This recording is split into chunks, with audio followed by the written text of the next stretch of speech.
Inaaanyayahan ko ang lahat na tumayo para sa ating panalangin. Cybrin, maaari mo bang pangunahan? Amen. Bago kayo umupo ay pakiayos niyo muna ang inyong mga upuan at pakipulot ng mga basura na nagkalat sa sahig.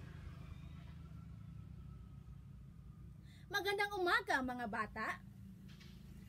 Ngayong araw na ito, ako muna si Dora the Explorer at kayo ang magiging kasama ko sa aking paglalakbay. Handa na ba kayo? Kung handa na, sabihin ang vamonos, tayo na! Sabay-sabay? Magaling! Bago tayo magsimula sa ating formal na talakayan, ay magkakaroon muna tayo ng kasunduan. Maaari nyo bang basahin?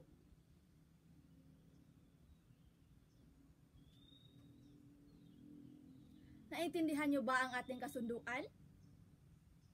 Magaling! Kung gayon, ay magkakaroon na tayo ng pangkatang gawain. Hahatiin ko kayo sa 3 pangkat base sa Dora the Explorer character na aking ipinaskill sa ibabaw ng inyong upuan. Unang pangkat ay pangkat Dora, pangalawang pangkat ay pangkat Boots, at ang pangatlong pangkat naman ay ang pangkat Swiper. Bibigyan ko kayo ng karakter na naaayon sa inyong pangkat. Itataas nyo ito kung nais inyong sumagot. Paunahan ito sa pagsagot.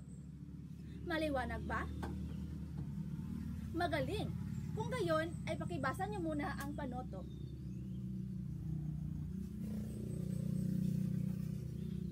Handa na ba ang lahat? Kung gayon, magsimula na tayo. Vamonos! Tayo na! Unang pahayag. Pangkat Dora. Tama! 2 puntos para sa pangkat Dora. Pangalawang pahayag. Pangkat Swiper. Magaling! 2 puntos para sa pangkat Swiper. Pangatlong pahayag. Pangkat Boots. Tama! 2 puntos para sa pangkat Boots. Pang-apat na pahayag. Pangkat Dora. Mahusay! 2 puntos para sa pangkat Dora. Panghuling pahayag. Pangkat Swiper. Magaling! 2 puntos para sa pangkat Swiper. Palakpakan ninyo ang inyong mga sarili sapagkat napagtagumpayan ninyo ang ating pangkatang gawain. Base sa pangkatang gawain na inyong isnagawa, ano kaya sa tingin ninyo ang magiging talakayan natin ngayong umaga? Rona? Maraming salamat sa iyong ideya, Rona. Tingnan ninyong mabuti ang mga larawan dito sa harapan. Ano kaya sa tingin ninyo ang ibig nitong sabihin? Maureen? Magaling! Ang magiging paksa natin ngayong umaga ay tungkol sa panitikan sa panahon ng mga katutubo, ang mga karunungang bayan. Bago tayo magsimula sa ating talakayan ay basahin niyo muna ang layunin.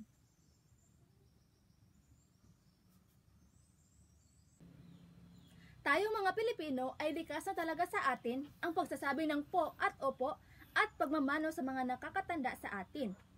Isa na rin sa maituturing nating kayamanan ay ang karunungang bayan. Ano nga ba ang ibig sabihin ng karunungang bayan? May ideya ba kayo? Cybrin? Maraming salamat sa iyong ideya, Cybrin. Ang karunungang bayan ay hango sa karanasan ng matatanda at nagbibigay ng payo tungkol sa kagandahang asal. Bago tayo tumungo sa 5 uri ng karunungang bayan, ay alamin na muna natin ang kahulugan ng panitikan. Ang panitikan ay bungang isip na naisatitik na nauugnay sa pag-iisip, damdamin at paniniwala ng tao. At ang panitikan natin noong unang panahon ay naibabahagi sa pamamagitan ng pasalindila, sapagkat ang ating mga ninuno ay wala pang kakayahan sa pagsusulat. Dadako na tayo sa mga uri ng karunungang bayan. Una ay ang salawikain. Maaari nyo bang basahin? Isa sa pamamaraan ng mga ninuno noong unang panahon sa pagbibigay payo sa kanilang mga anak o di kaya kanilang mga apo ay sa pamamagitan ng pagsasabi nila ng mga salawikain. Talagang hitik na hitik sa talenghaga at mayayaman ang mga isip ng ating mga ninuno noong unang panahon kahit na hindi pa sila nakapag-aral. Ang salawikain ay isinusulat sa paraang patula na may sukat na tugma kaya masarap itong pakinggan kapag binibigkas. Halimbawa, madali ang maging tao, mahirap ang magpakatao. Totoo naman talaga, madali lamang ang maging tao, ngunit ang magpakatao ay napakahirap. Napakahirap gumawa ng mabuti sa kapwa, napakahirap na gumawa na naaayon sa kabutihang panlahat. Kaya talagang talenghaga itong salitang ito. Ang pangalawang uri naman ng karunungang bayan ay ang kasabihan. Pakibasa. Sa kasabihan, ito yung ginagamit ng mga matatanda upang disiplinahin ang kanilang mga anak o di kaya ang kanilang mga apo. Halimbawa, ang batang matapat, pinagkakatiwalaan ng lahat. Ang pahayag na ito ay ginagamitan lamang ng payak at madaling maunawaan ng mga salita. Ngayon, sino sa inyo ang makapagbibigay ng halimbawa ng kasabihan? Antonio. Magaling! Bigyan ninyo ng Aling Junisha Clap si Antonio. Ang pangatlong uri naman ng karunungang bayan ay ang bugtong. Ang bugtong ay isang palaisipan o talenghaga na may nakatagong kahulugan. Kadalasang nilalaro ng mga matatanda at kabataan noong unang panahon mapahanggang ngayon. Noong unang panahon ay ito yung nagsisilbing libangan ng mga matatanda at ng mga bata. Kadalasan nila itong nilalaro kapag gabi. Halimbawa, binti walang hita, may tuktok walang muka. Sagot? Magaling! Pangalawang halimbawa, isang butil lang palay, sakop ang buong bahay. Sagot? Tama! Talagang magaling pala kayo sa bugtong. Ang pang-apat na uri ng karunungang bayan ay ang bulong. Pakibasa.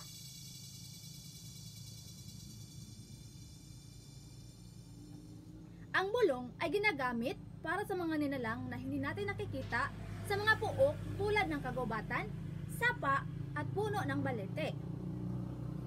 Hindi maipagkakaila na mapasa hanggang ngayon ay patuloy pa rin natin itong ginagamit.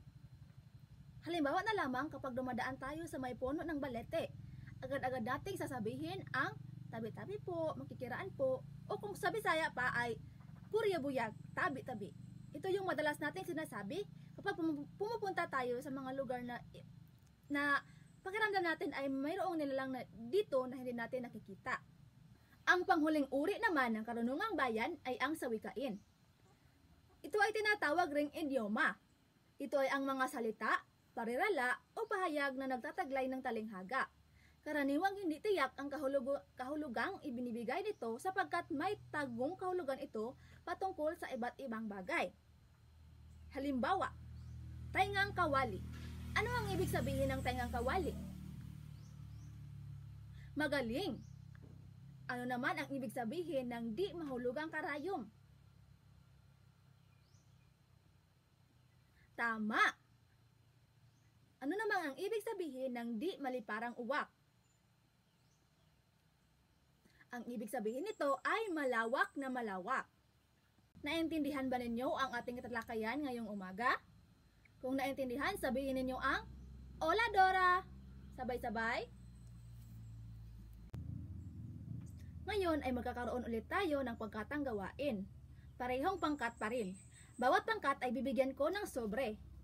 Sa sobreng ito, dito napapaloob ang inyong mga gagawin, kasama na rin dito ang pamantayan ng inyong pagganap. Handa na ba ang lahat? Kung handa na, sabihin ang vamonos, tayo na. Magaling!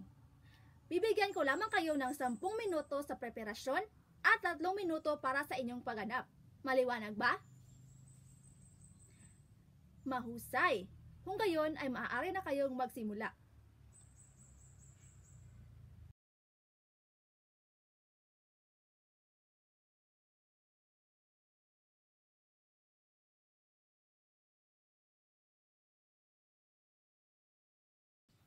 Unang pangkat na magtatanghal ay pangkat Dora. Maaari na kayong magsimula.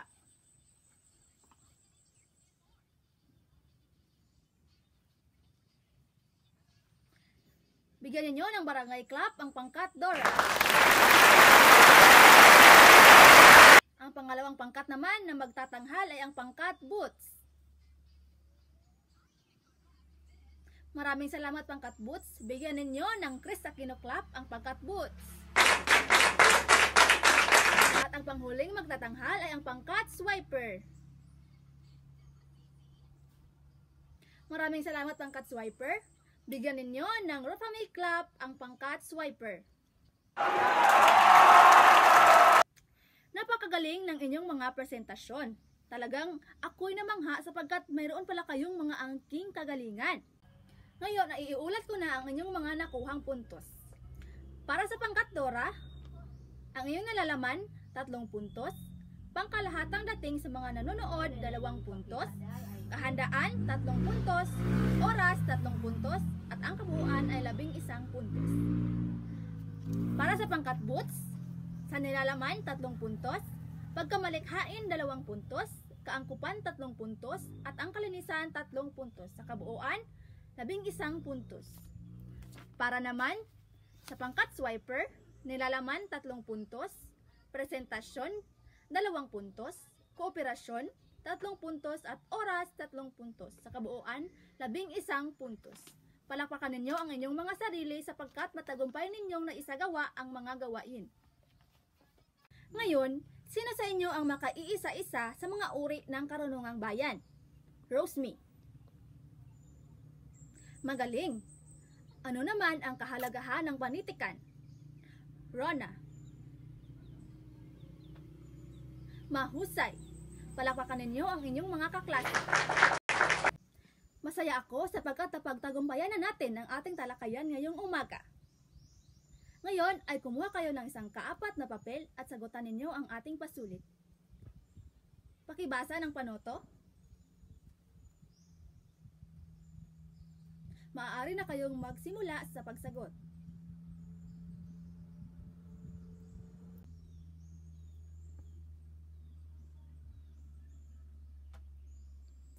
Tapos na ba ang lahat? Kung tapos na, ay magpalitan ng papel unahan likuran. Narito ang mga kasagutan.